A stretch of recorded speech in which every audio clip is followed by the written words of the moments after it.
Hi, I'm Sally Lyndley. Welcome to this episode of Lyndley Trends. I am going to talk about one of the most inspiring women in fashion, Rei Kawakubo. So I wanted to talk about Rei because her collections for Comme des Garçons have been the most influential movement of fashion silhouettes, I would say, in the last 5 years. Celine is regularly referencing her. Marc Jacobs is regularly referencing her. She's friends with Miuccia Prada. She's been causing a retail revolution, in my opinion, with her Dover Street Market retail stores. And Rei is someone who's been in the business for bazillion years. She literally started her company in 1973. She's 70-something years old, and she's still inspiring everyone in fashion. So I thought it was important to kind of do a brief overview of Miss Rei Kawakubo, and I'll make recommendations below, and there's been many books about her. She doesn't do many interviews, so when you do find them, they're beyond inspiring and amazing, and she's a really important person to know a lot about. And I'll put as many of her shows as I can find on YouTube here. I think she's one of the most influential women, definitely, of this century when it comes to fashion. So Rei got started as a freelance stylist in '67. So she was working in Japan in 1967, and she was rumored to be Yohji Yamamoto's girlfriend.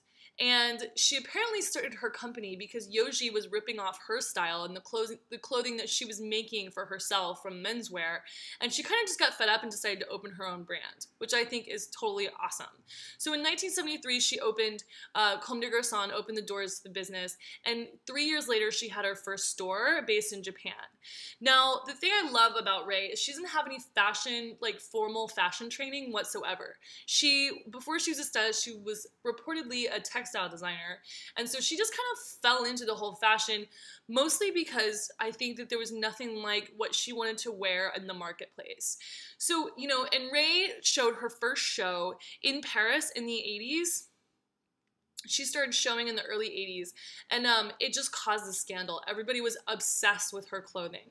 They called her Hiroshima chic, which I think is interesting considering we've had so many references this season, especially to post-World War II Germany and kind of post-World War II references of women and people who were kind of dealing with the fallout of World War II. And I think as much as the Germans were dealing with it, the Japanese were dealing with it as well, with the nuclear weapons and the, the atom bomb. So I think it's super cool. She came to Paris, and she was the first one to really do asymmetric, draped, men's style clothing with raw edges. And you can still see that inspiration in a lot of collections and a lot of clothing today. And Rei was by far the first one. She wasn't the first one to do asymmetrical draping, but she was the first one to really start doing kind of these unfinished garments, but that still look chic and amazing. And I think that, she was the most inspiring person who kind of drove the big, 90s push of the Belgian Five.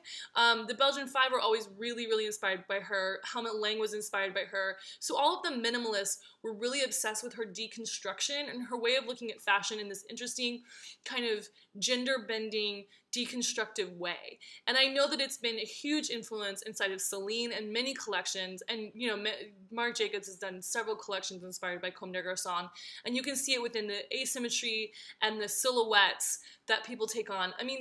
People take on from Comme des Garçons. I think she's also interesting because she had a magazine in the 90s called Six, which apparently is kind of really hard to find. I've never seen a copy, but I'm trying to hunt them down as we speak. She called it Six after 6 Sense.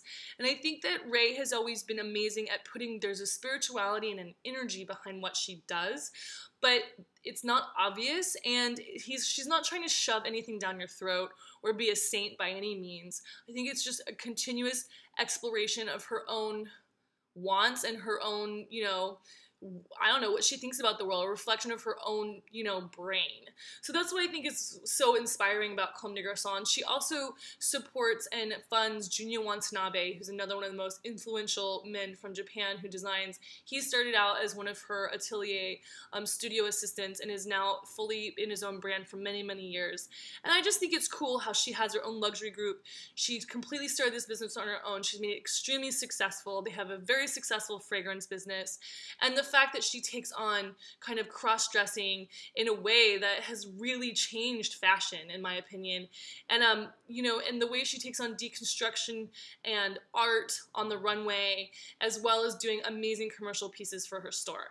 So Rei Kawakubo, an important artist and designer for everybody out there to know, not only because she's so amazing and been kicking it in the business since, the 70s, but also because so many people have referenced her in the last couple years, and I don't think it's going anywhere. So, and Miss Rei Kawakubo with her runway shows is always on trend and on top of what the political and conceptual vibes are looking like in the fashion landscape.